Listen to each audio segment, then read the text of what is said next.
আসসালামু আলাইকুম রহমতুল্লাহি অবরাকাতুহ। সুপ্রিয় দর্শক শ্রোতা, শুরু হচ্ছে আপনাদের প্রিয় অনুষ্ঠান আলোকিত প্রতিদিন। সকলকে প্রীতি ও শুভেচ্ছা আপনাদের প্রিয় অনুষ্ঠান থেকে। দর্শক, আজ আমরা আমন্ত্রণ জানিয়েছি একজন বিশিষ্ট ইসলামী চিন্তাবিদকে। আজ আমাদের সাথে আছেন ঢাকা নেসারিয়া কামিল মাদ্রাসার সম্মানিত অধ্যক্ষ, বিশিষ্ট ইসলামী চিন্তাবিদ মাওলানা শরীফ মোহাম্মদ আবু হানিফ।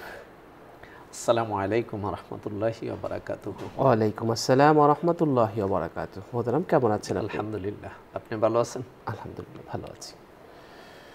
দর্শক, আজ আমরা যে বিষয়টি নিয়ে কথা বলবো সেটি হচ্ছে সন্তানদের সুশিক্ষার গুরুত্ব। চমৎকার একটি বিষয়। আল্লাহ তাআলা আমাদের জীবনকে সন্তান সন্ততির মাধ্যমে ভারসাম্যপূর্ণ করেছেন, আকর্ষণীয় করেছেন। প্রতিটি সন্তান তার পিতামাতার কাছে অমূল্য সম্পদ, শ্রেষ্ঠ নেয়ামত। পৃথিবীর প্রতিটি ঘরে প্রতিটি মানুষ সন্তান কামনা করে। প্রত্যেকটি মাই চান তার যেন একটি সন্তান থাকে, তাদের কোলজোড়ে যেন আনন্দ, কোলজোড়ে যেন সন্তানরা হাসে। ফুটফুটে চেহারায় স্বচ্ছ কোমল অন্তর নিয়ে হাসবে সন্তানরা, এটাই তো মা বাবা চায়। সন্তানদের উপস্থিতি যেমন মা বাবার হৃদয়ে আনন্দ দান করে, তেমনি গৃহের সৌন্দর্য বৃদ্ধি করে। সুতরাং যাদের আল্লাহ তাআলা সন্তান দিয়ে অনুগ্রহ করেছেন, তাদের দায়িত্ব এবং কর্তব্য হচ্ছে এই নেয়ামতের যথাযথ কৃতজ্ঞতা আদায় করা, লালন পালন এবং বড় করে সন্তানদের তোলার ক্ষেত্রে মা বাবা পারস্পরিক যে ভূমিকা সেটা গুরুত্বের সাথে পালন করবেন। সন্তানদের সুশিক্ষা এবং কুশিক্ষা, এই দুটো বিষয় সম্পর্কে আমাদের স্পষ্ট ধারণা থাকতে হবে। কুশিক্ষিত মানুষের স্পর্শ আমাদের সন্তানদেরকে খুব প্রভাব ফেলে তাদের জীবনে। এজন্য আমরা জানি যে একটি আতরের দোকানে আমরা প্রবেশ করলে আতর ক্রয় না করলেও আতরের একটু ঘ্রাণ লেগে আসবে শরীরে। আবার যদি কামারের দোকানে যাই, সেখানে গিয়ে লোহা না কিনলেও হাফরের একটু ধোঁয়ার গন্ধ লেগে আসবে। আমরা জানি একটা শিশু যখন আমরা কোলে নেই, তখন একজন বয়স্ক ভালোভাবে কথা বলতে পারে এ ধরনের একজন মানুষও শিশু যেভাবে কথা বলে সেভাবে কথা বলে, তাকে আনন্দ দেয়, অর্থাৎ শিশুর মতো শিশুসুলভ হয়ে যায় তখন। অর্থাৎ সংস্পর্শ মানুষকে খুব প্রভাবিত করে। তো আমরা যদি আমাদের সন্তানদেরকে কুশিক্ষিত মানুষদের কাছে রাখি, তাহলে আমাদের সন্তানরা কিন্তু সেই কুশিক্ষিত যে একটা স্পর্শ কুশিক্ষার সেটা পাবে। আর আমাদের সন্তানদেরকে সুশিক্ষায় শিক্ষিত করতে হবে, সুশিক্ষিত মানুষের সংস্পর্শে রাখার চেষ্টা করতে হবে। আল্লাহর হুকুম হাকাম পালন করাই মানুষের প্রকৃত দায়িত্ব এবং কর্তব্য। প্রতিটি মানুষের উপর যেমন রয়েছে স্রষ্টার অধিকার, তেমনি রয়েছে সৃষ্টির অধিকার। স্রষ্টা এবং সৃষ্টির অধিকার সুন্দররূপে আদায়ের জন্যে সন্তানের উন্নত এবং মানসিকতা গঠনের ব্যাপারে মা বাবাকে সচেতন হতে হবে। আমাদের মনে রাখতে হবে, প্রতিটি শিশুই আগামীর কর্ণধার। আজকের শিশু একদিন বড় হয়ে সমাজের নিজ নিজ অবস্থান দখল করবে। এরাই একদিন হবে হাফেজ, আলেম, মুফতি, দ্বীনের রাহবার। এরাই একদিন হবে কবি, সাহিত্যিক, বৈজ্ঞানিক, দার্শনিক। এরাই একদিন হবে চিকিৎসক, প্রকৌশলী, আইনজীবী। এরাই একদিন হবে ব্যবসায়ী, শিল্পপতি, সমাজকর্মী। এরাই একদিন হবে দেশ জাতির অতন্ত্র প্রহরী, সৈনিক, বীর সেনাপতি। তাই সন্তানদেরকে দ্বীনি জ্ঞান শিক্ষা দিতে হবে। হাদিসে ঘোষিত হয়েছে, দ্বীনি ইলম শিক্ষা করা প্রত্যেক মুসলমানের উপর ফরজ, মেসকাতুল মাসাবি। সুতরাং দর্শক শ্রোতা, আমাদের সন্তানদেরকে সুশিক্ষা দিতে হবে এবং সুশিক্ষা আমাদের সন্তানদের জীবনে পজিটিভ প্রভাব ফেলবে ইনশাআল্লাহ। আমরা আজকের আমাদের অতিথিকে সন্তানদের সুশিক্ষার গুরুত্ব এই বিষয়টি নিয়ে আলোচনা করবার জন্যে অনুরোধ করছি। জি মোহতারাম। শুকরান। নাহমাদু ওয়া নুসাল্লি আলা রাসূলিল কারীম, আম্মা বাদ। আজকে আমাদের সম্মানিত বিজ্ঞ উপস্থাপক আমাদের প্রত্যেকের জীবনের একটি গুরুত্বপূর্ণ প্রসঙ্গ নিয়ে আলোচনায় এনেছেন। আল্লাহ রাব্বুল আলামিন বলেছেন, ইন্নামা আমওয়ালুকুম ওয়া আওলাদুকুম জিনাতুল ফিল হায়াতিদ দুনিয়া, যে নিশ্চয়ই তোমাদের সম্পদ, তোমাদের সন্তান এই পৃথিবীর জীবনের সৌন্দর্য। তো প্রতিটি দম্পতির জীবনে তাদের কাঙ্ক্ষিত সম্পদ হচ্ছে সন্তান। এই সন্তান মূলত পিতামাতার কাছে আল্লাহ রাব্বুল আলামিনের প্রদত্ত একটি নেয়ামত এবং আমানত। আল্লাহ পাক প্রত্যেকটি পিতামাতাকে যাদেরকে আল্লাহ সন্তান দিয়েছেন তাদেরকে এই দায়িত্বটাও দিয়েছেন তারা যেন সন্তানকে উত্তম রূপে লালন পালন করে এবং তাদেরকে সুশিক্ষা দানের মাধ্যমে সুসন্তানে পরিণত করে। আর ভালো হোক মন্দ হোক প্রতিটি মা বাবাই চায় তার সন্তান যেন ভালো হয় এবং শ্রেষ্ঠতম হয়। এই চাওয়াটা নবী আম্বিয়া আলাইহিমুসসালামদের শিক্ষা, যে আমাদের মানব জীবনের সর্বোত্তম আদর্শ হচ্ছেন আল্লাহর নবী রাসূলগণ। আল্লাহ পাক তাদেরকে নির্বাচিত করেছেন আমাদের জন্য, আমরা যেন তাদেরকে অনুসরণ করি। এবং মানব সভ্যতার সবচেয়ে কল্যাণময় দিকগুলো নবী আম্বিয়া আলাইহিমুসসালামদের জীবনে আছে। আমরা যদি দেখি যে নবী আম্বিয়া আলাইহিমুসসালামদের জীবনে যে তারা সন্তানদেরকে সুশিক্ষা দিয়েছেন এবং সন্তান যেন সুসন্তান হয় সেজন্য আল্লাহ রাব্বুল আলামিনের কাছে দোয়াও করেছেন। যেমন আমাদের মুসলিম জাতির পিতা ইব্রাহিম আলাইহিস সালাতু ওয়াসসালাম, তিনি আল্লাহ রাব্বুল আলামিনের কাছে সন্তানের পিতা হওয়ার আগেই দোয়া করেছেন, রব্বি হাবলি মিনাস সলিহিন, যে আল্লাহ তুমি আমাকে নেককার সন্তান দান করো, সুসন্তান দান করো।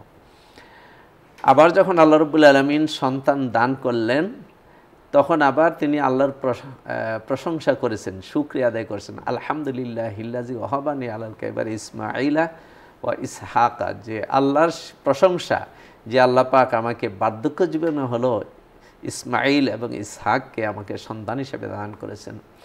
তাইলে আল্লাহর কাছে সুসন্তান চাওয়া এবং সন্তানের পিতা হতে পারলে সেটা আল্লাহরই কাছে প্রশংসা করা, এটা ইব্রাহিম নবীর শিক্ষা। এবং আল্লাহ রাব্বুল আলামিন পবিত্র কোরআনে এই পৃথিবীর প্রত্যেকটি মা বাবাকে শিক্ষা দিয়েছেন তারা যেন আল্লাহর কাছে ভালো সন্তান কামনা করেন। রব্বানা হাবলানা মিন আজওয়াজিনা ওয়া যুররিয়াতিনা কুররাতা আ'য়ুনি ওয়াজআলনা লিল মুত্তাকিনা ইমামা, যে হে আল্লাহ তুমি আমাদেরকে, আমাদের সঙ্গী সাথী এবং আমাদের সন্তানদেরকে চোখের শীতলতা বানিয়ে দাও এবং আমাদেরকে মুত্তাকিন বান্দাদের নেতৃত্ব দান করো, নেতা বানিয়ে দাও। তাহলে দেখা যায় যে সুসন্তান বা সন্তানকে সুশিক্ষায় শিক্ষিত করা এটা মা বাবার একটা আরাধ্য বিষয়, যাতে সন্তানটাকে একটা সুশিক্ষা দিয়ে তাকে সুসন্তানে পরিণত করা যায়। মূলত সন্তানকে সুশিক্ষা দেওয়া এটা একটা বড় ধরনের ইনভেস্ট, যে ইনভেস্টের রেজাল্ট পৃথিবীতেও সুখ শান্তি এনে দেয়, সম্মান এনে দেয়, পরকালেও আল্লাহ রাব্বুল আলামিনের আযাব থেকে নাজাতের ব্যবস্থা করে দেন। রাসূল আকরাম সাল্লাল্লাহু আলাইহি ওয়াসাল্লাম ইরশাদ করেছেন, ইজা মাত ইবনু আদামা ইনকাতা আনহু আমালুহু ইল্লা মিন সালাসিন, যে বনি আদম যখন পৃথিবী থেকে বিদায় নিয়ে যায় তার সমস্ত আমলের পথগুলো রুদ্ধ হয়ে যায়, তবে তিনটি আমলের দরজা খোলা থাকে। ইল্লা মিন সাদাকাতিন জারিয়াতিন, সে যদি জীবদ্দশায় কোনো সাদাকায়ে জারিয়া করে তার সওয়াব কবরে গেলেও পাবে। আও ইলমিন ইয়ানতাফিউ বিহিন নাস, যদি এমন কোনো জ্ঞান গবেষণা রেখে যায় যার দ্বারা মানুষ উপকৃত হয় তার সওয়াব সে পাবে, যদি ইমানদার হয় কবরে পাবে। আও আলাদিন সলিহিন ইয়াদউ লাহু, অথবা যদি সে একজন সুসন্তান রেখে যায় যে সন্তান তার জন্য দোয়া করবে, তাহলে সেই সন্তানের দোয়া সে মৃত্যুর পরেও পাবে। এই জন্যেই পৃথিবীর প্রত্যেকটি নেককার মানুষ যারা বুদ্ধিমান প্রকৃত অর্থে দুনিয়া এবং পরকাল বুঝে তারা সন্তানকে সুশিক্ষা দেওয়ারই চেষ্টা করেছে। যেমন সূরা লোকমান কোরআনুল কারীমের একটি অন্যতম গুরুত্বপূর্ণ সূরা, যে সূরায় একজন পিতা তার সন্তানকে কি শিক্ষা দিবে, কিভাবে শিক্ষা দিবে সেই বিষয়গুলো ওখানে সুন্দরভাবে আল্লাহ পাক উদ্বৃত্ত করেছেন। লোকমান হাকিমের কথা আমরা সবাই জানি, তিনি যদিও একজন নবী হিসাবে স্বীকৃত না, কিন্তু তিনি একজন মহাজ্ঞানী হিসেবে স্বীকৃত এবং একজন নেককার মানুষ হিসেবে স্বীকৃত। সেই লোকমান আলাইহিস সালাতু ওয়াসসালাম কি বলেছেন আল্লাহ দুনিয়ার সকল পিতাদের জন্য একটি মডেল হিসাবে উপস্থাপন করেছেন। ওয়াইদ ক্বালা লোকমানু লিইবনিহি ওয়া হুয়া ইয়াইদুহু, যে যখন লোকমান তার সন্তানকে উপদেশ দিতে গিয়ে বলতেছেন, ইয়া বুনাইয়া লা তুশরিক বিল্লাহ ইন্নাশ শিরকা লাযুলমুন আযীম, যে হে আমার প্রিয় সন্তান তুমি আল্লাহর সাথে শরীক করিও না, শিরিক করিও না, কারণ শিরক হচ্ছে সবচেয়ে বড় অপরাধ, সবচেয়ে বড় গুনাহ। এখন তাহলে একজন পিতা সন্তানকে শিক্ষাটাই শুরু করতে হবে আল্লাহর একত্ববাদ দিয়ে। সন্তানকে সর্বপ্রথম যে শিক্ষা দেওয়া উচিত সেটা হচ্ছে এক আল্লাহর সাথে পরিচয় করে দেওয়া। আমাদের নবী মুহাম্মদ রাসূলুল্লাহ সাল্লাল্লাহু আলাইহি ওয়াসাল্লাম বলেছেন, যখন তোমাদের সন্তানের কচি মুখে কথা ফুটে তখন তাদেরকে প্রথম শিক্ষা দাও লা ইলাহা ইল্লাল্লাহ, এবং তার জীবনের শেষ মুহূর্ত এটাই তালকিন দাও লা ইলাহা ইল্লাল্লাহু মুহাম্মাদুর রাসূলুল্লাহ সাল্লাল্লাহু আলাইহি ওয়াসাল্লাম। তাহলে সন্তানের শিক্ষাটা আল্লাহর তাওহীদ দিয়ে শুরু হবে, আল্লাহর সাথে পরিচয় দিয়ে শুরু হবে। কারণ যিনি সন্তানের পিতা তার স্রষ্টাও আল্লাহ, যে সন্তান তার স্রষ্টাও আল্লাহ। তো এই সন্তানকে আল্লাহর সাথে পরিচয় করে দেওয়া এটা পিতা মাতার একটা অনেক বড় পবিত্র দায়িত্ব।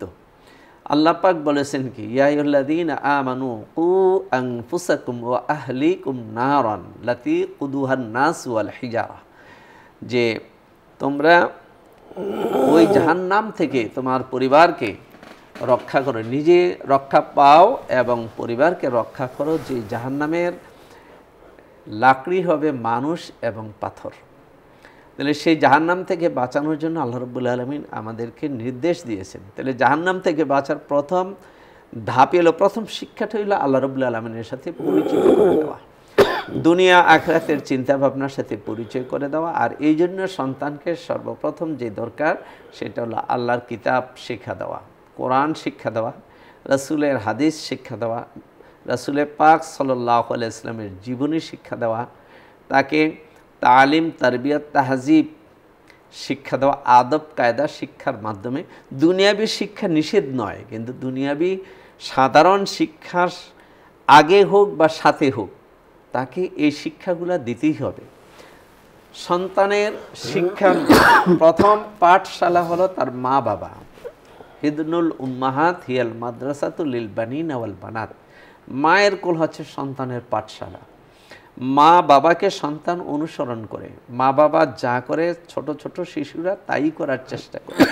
এই জন্য সন্তানকে সুশিক্ষা দিতে হলে আগে নিজে সুশিক্ষিত হতে হবে। সন্তানকে আদর্শবান করতে হলে আগে মা বাবাকে আদর্শবান হতে হবে। সন্তানকে সত্যবাদী হিসাবে গড়ে তুলতে হলে মা বাবা সত্যবাদী হিসাবে নিজেকে প্রতিষ্ঠিত করতে হবে। তাহলে সন্তান সেখান থেকে অনুসরণ করে শিখবে। আর পাশাপাশি সন্তানকে আদব কায়দা এটা মা বাবার থেকেই সন্তান শিখে যাবে। কারণ শৈশবের শিক্ষাটা এটা স্থায়ী হয়। তালিমুস সাগার কান নাকশে ফিল হাজার, শিশুদেরকে শিক্ষা দেওয়াটা পাথরে খোদাই করার মতো। পাথরে কোনো খোদাই করে লিখলে যেমন এটা কোনোদিনই মুছে যায় না, শিশুকালে শিশুকে যে শিক্ষাটা হয় সেটা কখনোই মুছে যায় না। ওয়া তালিমুল কেবার কান নাকশে ফিল কাদার, আর বড় হয়ে শিক্ষা দেওয়া এটা কাদায় লিখার মতো। কাদার উপরে লিখলে যেমন মুহূর্তেই মুছে যায়, বয়সকালে শিক্ষা দিলে সেটা মুহূর্তেই মুছে যায়, মনে থাকে না, অভ্যস্ত হয় না। এই জন্য শিশুদেরকে ছোটোকালেই, যারা আমরা মুসলমান, আল্লাহ রাব্বুল আলামিন প্রত্যেকটা শিশুকে ইসলামের উপরে এই পৃথিবীতে পাঠিয়ে দেন। রাসূল সাল্লাল্লাহু আলাইহি ওয়াসাল্লাম বলছেন, কুল্লু মাউলিদিন ইউলাদু আলাল ফিতরাত, যে প্রত্যেকটি আদম সন্তান, প্রত্যেকটি শিশু পৃথিবীতে স্বভাবজাত ধর্ম ইসলাম ধর্মের অভ্যাসটা নিয়েই এই পৃথিবীতে আসে। সুতরাং আপনি যদি সন্তানকে আল্লাহর পথে এগিয়ে নিতে চান, সুশিক্ষা দিতে চান, সে সুশিক্ষা গ্রহণ করার মতো ক্যাপাসিটি দিয়ে আল্লাহ পাক তাকে পৃথিবীতে পাঠান। এই জন্য সুশিক্ষাটা হলো সন্তানের জন্য সহজ। যেমন একজন সন্তান, তার স্বভাব কিন্তু সত্য কথা বলা, সত্য কথা বলাটা তাকে শিখাইতে হয় না, কিন্তু মিথ্যা কথা বলাইতে গেলে তাকে অভ্যস্ত করাইতে হয়। একটা সন্তানের স্বভাবজাত বৈশিষ্ট্য তার মধ্যে লাজুকতা থাকা, লজ্জাবোধ শিখাইতে তাকে শিক্ষা দেওয়া লাগে না, কিন্তু তাকে নির্লজ্জ বেহায়া করতে গেলে তাকে অভ্যস্ত করতে হয়। সন্তান স্বভাবজাতভাবে সে শালীন, তাকে অশালীন বানাইতে তাকে অশ্লীলতায় অভ্যস্ত করতে হয়, সে অশ্লীল না। এই আল্লাহ রাব্বুল আলামিন এত সুন্দর সুন্দর স্বভাবগুলো দিয়ে একটা মানব সন্তান আল্লাহ আমাদেরকে দেন।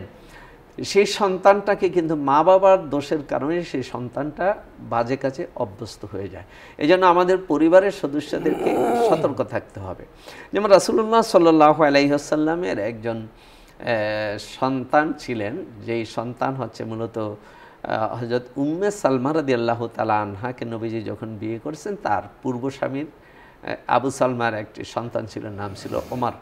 আল্লাহর রাসূল তাকে সাথে নিয়ে খাইতে বসতেন এবং তাকে শিখাইতেন যে তুমি ছোট ছোট লোকমা দিয়ে খাবে, আগে প্লেটের কাছাকাছি যে খাবারটা সেটা আগে খাবে, তারপরে আস্তে আস্তে মাঝখান থেকে খাবে না বা খাবার ডিঙ্গে খাবে না, এই যে খাবারের আদব। তারপরে সন্তানকে, শিশুকে এই শিক্ষা দেওয়া, মুরব্বীদেরকে সালাম দেওয়া, বড়দের কাজে সহযোগিতা করা, অন্য কেউ কোনো কিছু দিলে সেটা ডান হাতে গ্রহণ করা, কেউ কিছু দিলে তার প্রতি কৃতজ্ঞতা আদায় করা, ধন্যবাদ জানানো, শুকরিয়া আদায় করা, ঘরে কেউ আসলে তাকে সালাম দেওয়া, এই যে বিষয়গুলো, এগুলো কিন্তু বড় হয় প্রতিষ্ঠান থেকে শিখে, মা বাবার কাছে শিখে। তারপরে সন্তান যখন শিক্ষার বয়স হবে, 4 বছর হোক 5 বছর হোক উপনীত হবে, তাকে সর্বপ্রথম ধর্মীয় শিক্ষাটাই তাকে দিয়ে শুরু করা উচিত। সেখানে বাংলা, ইংরেজি বা সাধারণ শিক্ষাতে যদি শালীন শিক্ষা হয় সেটাতে বাধা নেই, কিন্তু তাকে অবশ্যই আল্লাহর কিতাব তাকে শিক্ষা দিতে হবে। সন্তানকে একটা সুন্দর নাম রাখতে হবে, তাহলে এই সন্তানটা কি হবে, যে ভবিষ্যতে এটা একটি ভালো সন্তান, নেককার সন্তান হিসেবে গড়ে উঠবে। এক্ষেত্রে যদি মা বাবা ব্যর্থ হয়, তাহলে এই ব্যর্থতার গ্লানি কিন্তু তাদেরকে বার্ধক্যকালে এই বোঝা তাদেরকে নিতে হবে। যেমন হযরত ওমর ইবনুল খাত্তাব রাদিয়াল্লাহু তাআলা আনহু যখন আমিরুল মুমিনিন ছিলেন, তখন একজন বৃদ্ধ বাবা তার কাছে এসে অভিযোগ করছিলেন যে আমার ছেলে আমাকে খাবার দেয় না, আমাকে কোনো সহযোগিতা করে না, বরং উল্টাপাল্টা আমাকে বকাঝকা করে এবং আমাকে গায়ে হাত তুলে মারধর করে। তখন হযরত ওমর রাদিয়াল্লাহু তাআলা আনহু তার ওই অভিযুক্ত সন্তানকে ডাকালেন। সন্তান আমিরুল মুমিনিনের কাছে আত্মপক্ষ সমর্থনের সুযোগ চাইলেন যে আমিরুল মুমিনিন, আমি আপনার কাছে অভিযুক্ত, আমার পিতা আপনার কাছে অভিযোগ করেছে, কিন্তু আপনি বিচার করবেন। কিন্তু তার আগে আমার একটি প্রশ্ন, যে পৃথিবীতে শুধুমাত্র কি সন্তানের উপরই পিতামাতার হক আছে, না পিতামাতার উপরও সন্তানের কোনো হক আছে? ইসলাম কি বলে? আমিরুল মুমিনিন বললেন, হ্যাঁ, পিতামাতার উপরও সন্তানের হক আছে। তখন ছেলেটি বলল, তাহলে আমার পিতার উপর আমার কি হক ছিল? হযরত ওমর বললেন, তোমার পিতার উপর তোমার হক ছিল যে তোমার জন্য একজন আদর্শ মায়ের ব্যবস্থা করা। দ্বিতীয় হক হলো তুমি ভূমিষ্ঠ হওয়ার পরে তোমার একটি সুন্দর নাম রাখা। তৃতীয়, তোমার অধিকার ছিল তোমার বাবা তোমাকে আল্লাহর কিতাব শিখাবে। তখন ওই ছেলেটি বলল, আমিরুল মুমিনিন, আমার বাবা তো এই 3টা হকের একটা হকও আদায় করে নাই। সে একজন অন্য পুরুষের একজন দাসীকে বিবাহ করেছে, যে আমার মা হয়েছে। সে আমার নাম রেখেছে জল। জল শব্দের বাংলা অর্থ হলো সারপোকা। এই এমন একটা বিশ্রী নাম আমার জন্য রেখেছে, এবং আমাকে আল্লাহর কিতাব পড়ার কোনো সুযোগ করে দেয় নাই। তখন হযরত ওমর রাদিয়াল্লাহু তাআলা আনহু ওই বাবাকে বললেন যে সন্তানের বিচার করার আগে তো তোমার বিচার করতে হবে। তুমি তো সন্তানের একটা হকও আদায় করো নাই, তাহলে তুমি তার কাছে কিভাবে প্রত্যাশা করো সে তোমার হক আদায় করবে? তাহলে আমরা যদি আমাদের শিশুদেরকে, আমাদের সন্তানদেরকে আল্লাহর কিতাব যদি শিক্ষা দিই, আমরা তো মনে করি কোরআন তেলাওয়াত শিখলেই বুঝি আল্লাহর কিতাব শিক্ষা হলো। মূলত এটা তো না। কোরআন তেলাওয়াত শিখবে এবং পাশাপাশি কোরআনের অর্থ শিখবে, তাহলে সন্তান দেখবে কোরআনের মধ্যে আল্লাহ বলছেন কি, ওয়াবিল ওয়ালিদাইনি ইহসানা, মা বাবার সাথে এহসান করো। এটা কোরআনের অনেক জায়গায়, অনেক আয়াতে আল্লাহ পাক লিখেছেন মা কি কষ্ট করে, বাবা কি কষ্ট করে। বিশেষ করে বার্ধক্যকালে মা বাবার সাথে কটু কথা বলো না, এই কথাগুলো আছে। মা বাবার জন্য সবসময় দোয়া করা, রব্বির হামহুমা কামা রব্বায়ানি সগীরা, এই কথাগুলো তো কোরআনে আছে। কিন্তু আমরা যদি সন্তানকে এই কোরআন শিক্ষা না দিই, সন্তান তো এমন তো দেখি যে মা মারা গেল, বাবা মারা গেল, জানাজা, সলাতুল জানাজা আদায় করবে কিভাবে, সেই বিষয়টাও সন্তান জানে না। মা বাবার কবরের পাশে গিয়ে দোয়া করবে, মা বাবার হক কি, জীবদ্দশায় হক কি, তার মৃত্যুর পরে হক কি, এটা জানে না। একজন সে দুনিয়াবী শিক্ষা যাই হোক, কিন্তু ধর্মীয় ব্যাপারে আল্লাহ রব্বুল আলমিনের হক, মা বাবার হক, স্ত্রীর হক, সন্তানের হক, ভাই বেরাদার হক, সমাজের মানুষের হক, আল্লাহর সৃষ্টির হক সম্পর্কে সে উদাসীন, গাফেল। তো এই নাগরিকদের দ্বারা কি হয়? তাদের দ্বারা দুনিয়াবী অর্থ উপার্জিত হতে পারে, কিন্তু তাদের দ্বারা একটা ভালো পরিবার গড়ে ওঠে না, তাদের দ্বারা উম্মা কোনো উপকৃত হয় না। এই জন্য এই সন্তানেরা দুনিয়াতে মা বাবার জন্য প্রকৃতপক্ষে কোনো কল্যাণকর সন্তানে পরিণত হয় না। মা বাবাকে আল্লাহ রাব্বুল আলামিন যে দায়িত্বটা দিয়েছিলেন, সেই দায়িত্ব তারা পালন না করার কারণে এর পরিণতি কিন্তু মা বাবার উপরেই আসে। এবং পরকালে আল্লাহ রাব্বুল আলামিন এই মা বাবাকে কিন্তু এই সন্তানের দায়িত্ব হিসেবে জিজ্ঞাসা করবেন। রাসূলুল্লাহ সাল্লাল্লাহু আলাইহি ওয়াসাল্লাম বলেছেন, কুল্লুকুম রাইন কুল্লুকুম মাসউলুন আন রাইয়াতিহি, যে তোমাদের প্রত্যেকে দায়িত্বশীল এবং প্রত্যেকের দায়িত্ব সম্পর্কে আল্লাহ রাব্বুল আলামিনের আদালতে জিজ্ঞাসিত হবে। একজন ইমাম ওয়াল ইমাম রাইন আলান নাস, যে একজন নেতা জনসাধারণের উপর দায়িত্বশীল, তাকে জনসাধারণের শান্তি, নিরাপত্তা, তাদের শৃঙ্খলা, এই সব কিছু, তাদের কল্যাণ, এই সব কিছু সম্পর্কে ওই নেতাকে প্রশ্ন করা হবে। একজন ব্যক্তি রাজুলুন রাইন আলা আহলিহি, একজন ব্যক্তি তার পরিবারের দায়িত্বশীল, ফায়ুসআলু আনহু, এই ব্যক্তিকে তার পরিবার সম্পর্কে জিজ্ঞাসা করা হবে। তার স্ত্রীর সাথে সে কী আচরণ করেছে, সন্তানকে কি তালিম দিয়েছে, কি শিক্ষা দিয়েছে, এই বিষয়গুলো সম্পর্কে জিজ্ঞাসা করা হবে। আমরা দেখি যে সমাজের অনেক বয়স্ক হয়ে গেছে, নামাজে অভ্যস্ত না, মসজিদে যাইতে লজ্জাবোধ করে। তার মা, তার বাবা যদি তাকে ছোটোকালে মসজিদে পাঠাতো, বাবা যদি তাকে ছোটোকালে নামাজে অভ্যস্ত করতো, মসজিদে যাওয়ার সময় যদি সন্তানকে নিয়ে যেত, তাহলে মসজিদে আসা যাওয়ার কিন্তু তার একটা সুন্দর অভ্যাস গড়ে উঠত।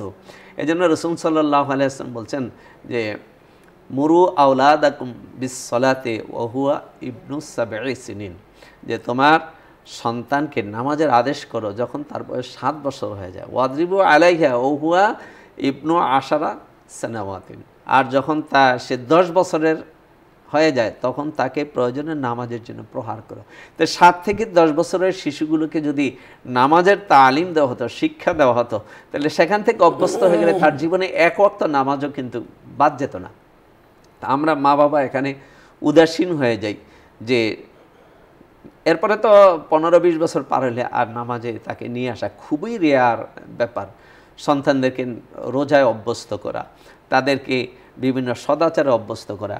আজকে বিশেষ করে আমরা আমাদের সন্তানদেরকে আসলে মা বাবারা সময় দিতে চান না। এই জন্য আল্লাহ রাব্বুল আলামিনের কাছে মা বাবা কঠিন পরিস্থিতির শিকার হবে। কারণ এই সন্তানগুলা মা বাবার সাহচর্য না পাওয়ার কারণে, মা বাবার থেকে সুশিক্ষা না পাওয়ার কারণে এরা কিন্তু গোমরা হয়ে যাচ্ছে। যদিও মা বাবা তাদের শুধুমাত্র দুনিয়াবী চিন্তাটা করে, তাদের পরকালের চিন্তাটা করে না। আমার কাছে অবাক লাগে যে আমরা প্রত্যেকটি মা বাবার কলিজার ভিতরে আল্লাহ সন্তানের প্রতি দরদ দিয়েছেন, মায়া দিয়েছেন। একটি সন্তান অসুস্থ হয়ে পড়লে, একটি বিপদে পড়লে মা সারা রাত ঘুমায় না, বাবা ঘুমায় না, চোখের পানি পড়ে। সন্তান অসুস্থ হলে সহায় সম্পদের দিক তাকায় না, সন্তানকে সুস্থ করার জন্য কত পেরেশানি। কিন্তু এই সন্তানটিকে জাহান্নামের আগুন থেকে বাঁচানোর জন্য মা বাবা একটু চিন্তাও করে না। কলিজার টুকরা এই সন্তান জাহান্নামের মুখী হচ্ছে। আজকের এই জমানায় কত আপনার বিভিন্ন টেকনোলজি এসেছে, সামাজিক যোগাযোগ মাধ্যম, ইন্টারনেট, এই সমস্ত একটা ভালো ব্যবহার, এটার ব্যবহার তো ভালোর দিকও আছে, মন্দ দিকও আছে। তো মা বাবা তো তাকে মন্দ দিক সম্পর্কে সতর্ক করা দরকার, ভালো দিক সম্পর্কে তাকে উৎসাহিত করা দরকার। অথচ মা বাবা সন্তানকে সেই সময়টাই দিচ্ছে না, বরং তাকে পরকাল সম্পর্কে তাকে কোনো ধারণা দিচ্ছে না, আল্লাহ সম্পর্কে কোনো ধারণা দিচ্ছে না, ইসলাম সম্পর্কে কোনো ধারণা দিচ্ছে না। অর্থাৎ শিশু মনেই ধর্মের বীজ বপন করতে হবে এবং কোমল মনেই তার আল্লাহ এবং আল্লাহর প্রতি বিশ্বাস এবং আস্থার এটা সৃষ্টি করতে হবে। তাহলে আল্লাহর প্রতি নির্ভরশীলতা যদি বাড়ে, তাহলে ভবিষ্যৎ জীবনে গিয়েও সে সব কর্মে আল্লাহকেই সমাধানকারী মনে করবে। অনেক অনেক ধন্যবাদ মোহতারাম। দর্শক, আমরা অনুষ্ঠানের শেষ প্রান্তে চলে এসেছি। প্রত্যেক শিশুর মধ্যেই তার ভবিষ্যৎ জীবনের সম্ভাবনার গোপনে লুকিয়ে থাকে। তাই সন্তানকে আগামী দিনের সুনাগরিক হিসেবে গড়ে তুলতে মা বাবার ভূমিকা সবচেয়ে বেশি। এজন্য মা বাবার করণীয় হলো শিশুর ভিতরকার সুপ্ত মেধা বিকাশে ইসলামের সুমহান আদর্শ বিকশিত করা এবং শিশুর কোমল মস্তিষ্কে ধর্মীয় এবং জাগতিক উত্তম গুণাবলী সম্পর্কে সঠিক ধারণা দেয়া, শিশুর নরম হৃদয়ে মানবিকতা এবং নৈতিকতার বীজ বপন করা, অপসংস্কৃতির শৈলাভ থেকে বাঁচানোর জন্য তাদের মানসিকভাবে প্রস্তুত করা, তাদের মধ্যে বীরত্ব দৃঢ়তা সৃষ্টি করা এবং ভীরুতা কাপুরুষতা পরিহারের ব্যাপারে তাদের সচেতনতা সৃষ্টি করা তাদের মধ্যে। আল্লাহ তাআলা আমাদের সন্তানদেরকে কবুল করুন, মানুষের মতো মানুষ হিসেবে গড়ে তোলার তৌফিক দান করুন। দর্শক, অনুষ্ঠানের এই পর্যায়ে রয়েছে একটি মোনাজাত। আপনারা যে যেখান থেকে আমাদের এই অনুষ্ঠান দেখছেন চাইলে আপনারাও আমাদের সাথে মোনাজাতে শরীক হতে পারবেন। اللهم صل على سيدنا ونبينا وشفينا وحبيبنا ومولانا صلى الله عليه وعلى آله وصحبه وبارك اللهم آمين.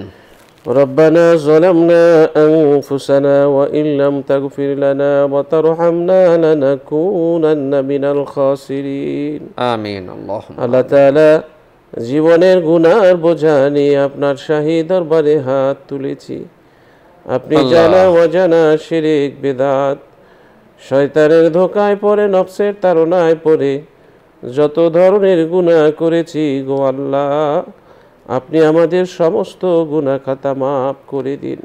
আমিন। আল্লাহুম্মা রব্বিরহামহুমা কামা রাব্বায়ানি সগীরা। মা বাবার কথা মোনাজাতে মনে পড়ে, না খেয়ে আমাদেরকে খাওয়াইছে মা বাবা, নিজে অভুক্ত ক্ষুধার্ত থেকে মুখে খাবার তুলে দিয়েছে, নিজে অসুস্থ থেকেও আমাদের চিকিৎসা করিয়েছে, অসুস্থ হলে জীবনের ঝুঁকি নিয়ে সব পয়সা চিকিৎসকের হাতে নির্দ্বিধায় তুলে দিয়েছে, ডান হাত দিয়ে পায়খানা পোশাক পরিষ্কার করেছে, কোলটাকে বাহন হিসেবে ব্যবহার করেছি, মায়ের ঘাড় এবং বাহুকে সবচেয়ে নিরাপদ বাহন মনে করতাম। এত কষ্ট যে মা করেছে, বাবা করেছে, অনেক সন্তান সুখের দিনে সে মাকে ভুলে যায়, বাবাকে বোঝা মনে করে, মাকে অবহেলার পাত্র বানায়। রব্বুল আলামিন দুনিয়াতে মা যার নাই সে বোঝে মায়ের কত দাম, বাবা যার নাই সে বোঝে বাবার কত দাম। আল্লাহ তাআলা মা নাই যার, বাবা নাই যার, কারোর মা বাবারে কবরে মেরো না আল্লাহ, কারোর মা বাবারে কবরে কাঁদাইও না, কারণ বাবার কবরে আগুন জ্বালাইও না। আমিন আল্লাহুম্মা আমিন। কারণ বাবার কবরে বিপদ পাঠাইও না। আমিন আল্লাহুম্মা। সবার মা বাবার জীবনের গুনাহ মাফ করে কবরকে জান্নাতের বাগান বানা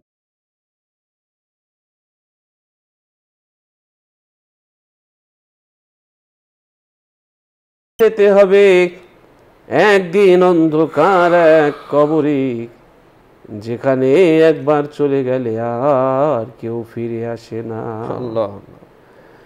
যেখানে রিক্সা গাড়ি যায় না, যেখানে কোনো স্বজন যায় না, নীরব নিস্তব্ধ কবরের পাশে দাঁড়িয়ে থাকা গাছগুলো সান্ত্বনা দেবে আর বলবে, ওরা রেখে গেছে আর আসবে না, আমি আমার সবগুলো শাখা প্রশাখা দিয়ে তোর কবরটা ছায়া দিয়ে রাখবো। আমিন। ওরা আর ফিরবে না, খবর নিবে না, আমি আমার সবগুলো ফুল ঝরিয়ে তোর কবরটা সুগন্ধি যুক্ত করে রাখবো। আমিন। দুঃখ করিস না, ওরা আর আসবে না, আমি আমার শিশির বিন্দু দিয়ে তোর কবরটা ধুয়ে পরিষ্কার করে রাখবো। ওরা আর আসবে না, আমি আমার শিশির বিন্দু দিয়ে তোর কবরটা ভিজিয়ে ঠান্ডা করে রাখবো, ধুয়ে পরিষ্কার করে রাখবো। দুঃখ করিস না, ওরা বড় ব্যস্ত হয়ে গেছে, ওরা আর খবর নিতে আসবে না।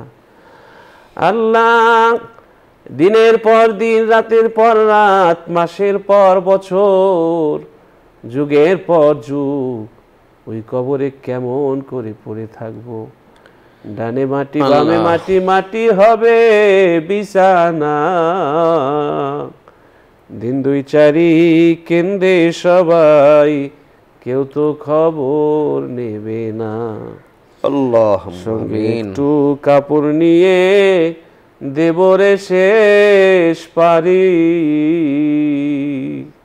কবর মোদের স্বজন হবে, কবর ওই শেষ বাড়ি।